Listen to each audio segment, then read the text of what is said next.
Olá, bom tempo, boa hora que você estiver agora, desejo tudo de bom para vocês. Aqui é Música pela Música. Vamos hoje tratar de um tema propício ao dia de hoje, que é o dia de finados, né, dia 2 de novembro. É o dia que a gente lembra dos que partiram, né, todos nós com certeza temos pessoas que partiram, que são importantes, né, meu pai, que aos 4 anos se foi dessa para melhor, mas deixou um legado de... Ele gostava de música, não necessariamente do mesmo estilo de música que eu gosto, mas sempre incentivou. Ele era uma pessoa que gostava de sertanejo, muito, raiz, mas isso não impediu ele, quando era moleque, ele ir na galeria do rock várias vezes comprar discos do Queen, do Deep Purple, discos que eu tenho até hoje, que ele comprou. Eu escrevia num papelzinho e ele ia lá e comprava esse disco para mim, mesmo sem saber direito do que era. Ia na galeria do rock e voltava com esse disco. Então ele foi fundamental esse meu apreço por música. Então agradeço ao meu pai, que Deus o tenha, e faço esse programa em homenagem a ele, esse gosto que eu tenho pela música. Bom, mas o tema hoje é falar, eu vou falar exatamente das mortes de artistas que já se foram, que estão em outra melhor, e que partiram de repente, assim, que impactaram a minha vida. Não é necessariamente nenhuma lista, né? São artistas que eu senti muito a perda deles. Pretendo até fazer um nacional mais pra frente, mas esse é internacional. Artistas que se foram, faziam parte da minha formação musical e que deixaram uma lacuna muito grande, muito triste, e que eu sinto até hoje, né? Beleza? Peço para vocês, por favor, antes de começar, que vocês deixem um like aí, vai ajudar o canal a chegar para mais gente. Tem pouca visualização o canal? Tem, porque muitas vezes a gente deixa de dar o like e ajudar, né? Vamos chegar esse conteúdo a mais gente e ajudar aí a falar sempre aqui um pouquinho do rock. Não custa nada, né? Dá um likezinho aí, aperta o sininho das indicações do YouTube aí para esse canal chegar, para que você receba quando eu fizer alguma coisa, se for de interesse seu, você assistir, ok? Peço o like aí. Vinheta. Quero poder caminhar com minhas pernas. Vamos lá, vamos abrir a nossa lista. Eu vou falar do que mais me impactou, porque foi a primeira morte de um grande ídolo que eu vi acontecer. Eu vi a morte do Raul Seixas, assim, mas muito alto passando, ainda não era um fã de música, exatamente. Tinha ouvido falar da morte do John Lennon, né? Mas era muito pequeno, muito nenê para poder... Nenê não exatamente, mas era muito criança para poder entender. Do Elvis, né? Tinha 3 anos quando o Elvis morreu.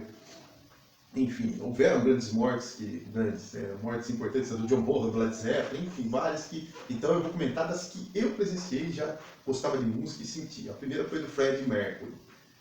Existiam boatos que ele tinha AIDS, e AIDS na década de 80, você que vive hoje em dia essa pandemia aí, né, que houve e tal, e coisa, você não consegue imaginar o terror que era a AIDS.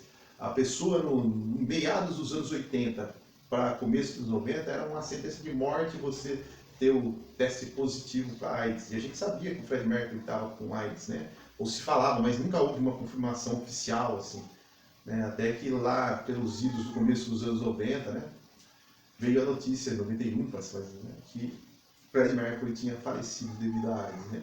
Então foi assim o primeiro grande nome, assim, um grande ídolo que eu... Porque até então a gente tem esses ídolos como imortais, né? Uma coisa assim, eles são quase que, mas não, eles morrem como todo mundo e deixam o seu legado. Então ali eu senti bastante. Uma semana depois teve o show em homenagem a ele, né? Então já sabiam que ele estava próximo aí, que já estavam até organizando, né? E eu assisti isso na TV e me marcou muito. Então foi Freddie Mercury, foi a primeira vez que eu vi um grande ídolo partir. Então eu coloquei ele como a primeira lembrança. Uma morte que foi muito sentida por mim dentro dos músicos é da minha banda preferida, o Pink Floyd. Eu também não sabia do estado de saúde do Richard Wright, o tecladista, que sempre foi um membro muito subestimado, assim como o George Harrison dos Beatles, o Richard Wright no Pink Floyd, mas muito da sonoridade espacial, aquela sonoridade atmosférica, ou mesmo lisérgica no começo de carreira do Pink Floyd, se devem a esse grande, enorme maestro que é o Richard Wright, inclusive de voz melodiosa. Muitas vozes nos discos do Pink Floyd são feitas pelo Richard Wright, até músicas inteiras cantadas por ele. Então ele era um membro muito importante. Quando ele morreu eu tive a certeza de que eles não se juntariam mais novamente. E isso me deu uma tristeza muito grande de saber que a minha banda preferida já não era mais possível haver volta. Um grande músico, dizem que grande pessoa, um cara espetacular, muito subestimado dentro do mundo da música, Richard Wright. Bom, outro que também impactou foi o George Harrison, né? Os Beatles eram uma coisa tão fantástica, tão fundamental, fenomenal, né? Que já havia partido do John Lennon, mas o John Lennon tinha sido morto por um imbecil, né? Mark Chapman. Mas o George Harrison também estava doente, né? Com câncer. E a gente não sabia direito também, era um cara bastante recluso na vida pessoal dele. Mas a carreira do George Harrison foi muito subestimada, né? Eu chego a considerar os discos solos dele como os melhores discos solos que membros ex-Beatles fizeram. Tem grandes discos do Paul? Claro que tem. Do John Lennon? Claro que tem. Até mesmo do Ringo All Star você vai ter. Mas a obra do George Harrison, ela, para mim, é a melhor obra de um ex-Beatle, minha opinião. Então a morte dele foi assim, como se perdesse alguém muito próximo, George Harrison. Lembro também do Kurt Cobain, a morte dele foi assim, porque o Kurt Cobain é o cara da minha geração, né? O Nirvana explodiu, eu estava na faculdade, minha primeira faculdade, eu tinha 17 anos. E aquela explosão toda do grunge, o Nirvana era onipresente nas rádios, né? Tocava em tudo quanto é lugar. Fizeram um show no Brasil aqui, pavoroso, um show no Hollywood Rock. Eu lembro da cena deprimente acho que o Kurt estava tão loucaço que ele começa a esfregar um abacaxi na guitarra e tirar umas coisas.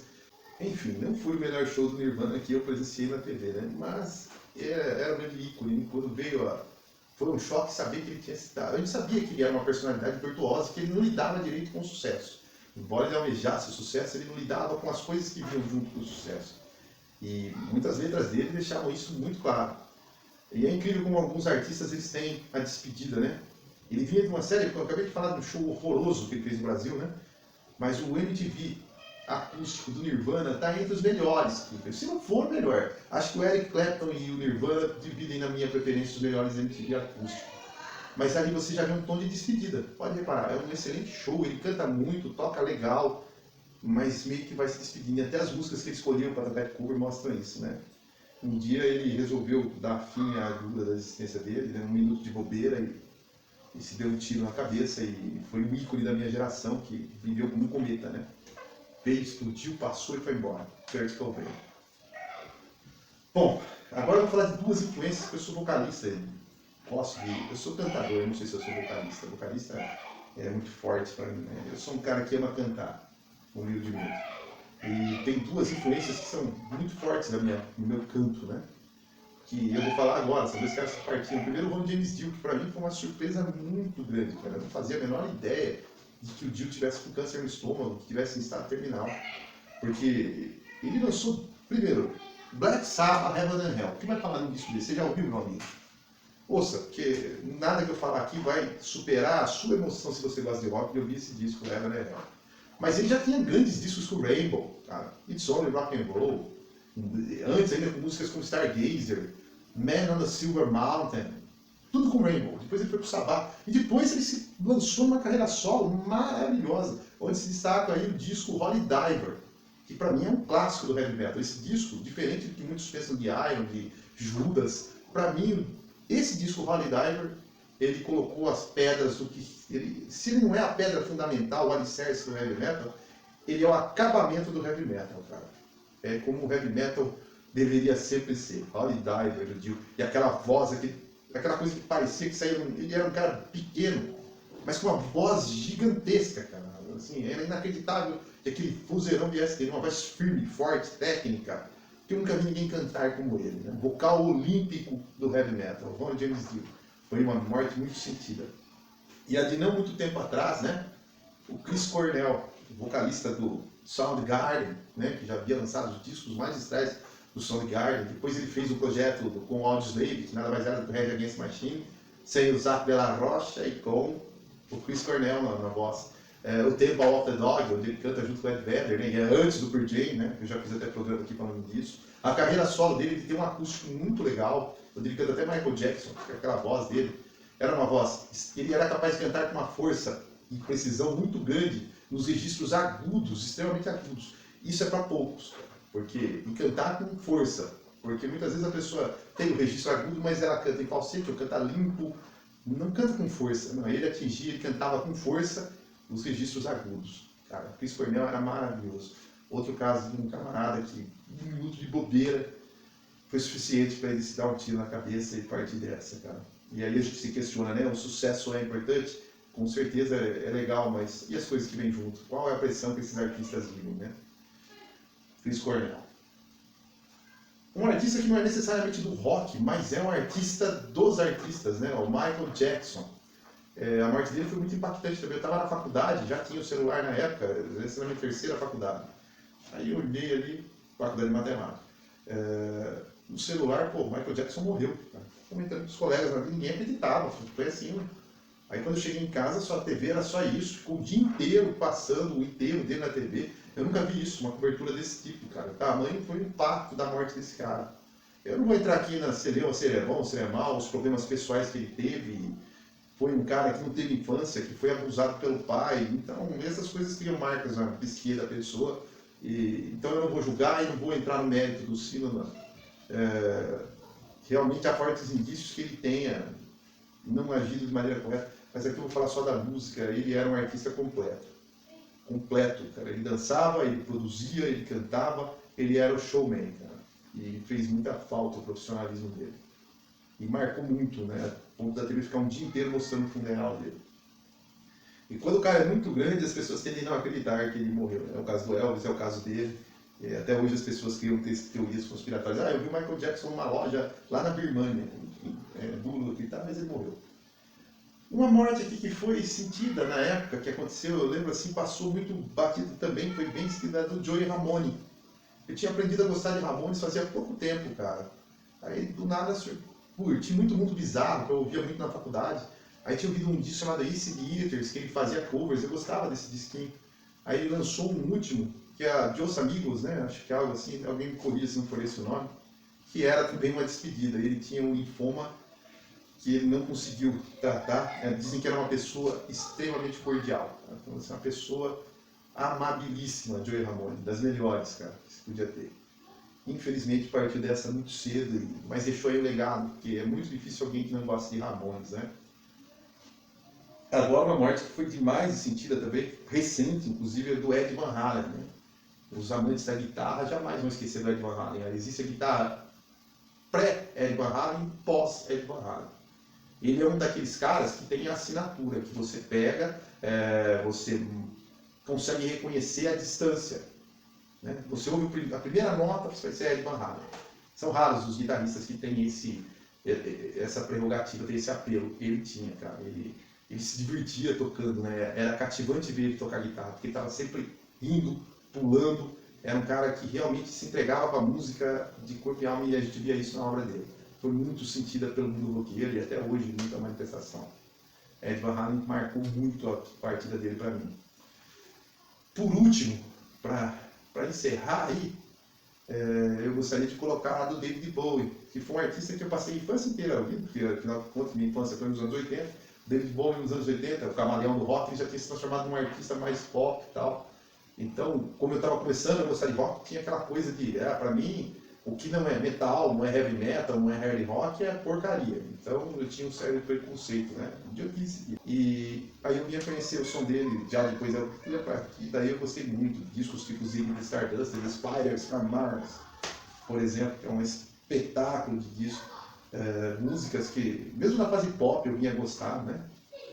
Tem um disco, eu tenho um DVD que eu gosto muito, que é o Glass Spider, que é um show dele já dos anos 80, do que vinha ser uma fase muito boa dele, mas eu gosto pra caramba.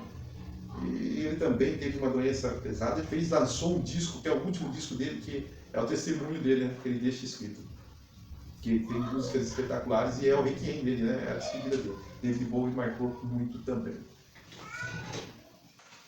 Então, esses foram alguns nomes que me marcaram. Muitos outros, se foram, você pode citar aí os que mais impactaram você aí embaixo. Mas esses foram especialmente 10 nomes que impactaram a vida deles. Dessa forma melhor, que estejam fazendo boa música, se estejam numa melhor. Para encerrar, eu vou deixar a minha banda do além. A banda do além que eu formaria seria na bateria John Bonham, no baixo John Entwistle do The Who, John Bonham do Led Zeppelin, baterista, o baixista do The Who, John Entwistle, na guitarra o Ed Van Halen e no vocal o Freddie Mercury. Essa seria a minha banda do além. Deixa a sua aí, valeu? Muito obrigado por você que ficou até aqui e lembrando sempre, a música pela música.